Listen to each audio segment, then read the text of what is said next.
राती पाहिले पाहिले राती पाहिले जागर शिव मंदिर लागिब भीड़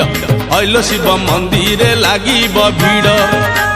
राती पाहिले जागर शिव मंदिर लागिब भीड़ अइलो शिव मंदिर लागिब भीड़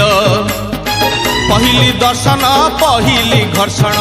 पहिली दर्शन पहिली घर्षण पहिली पंडा पहिली धंडा पहिली भोग पहिली जोग पहिली बकत बड़ राती पाहिले पाहिले राती पाहिले जागर शिव मंदिर लागिब भीड़ हइलो शिव मंदिर लागिब भीड़।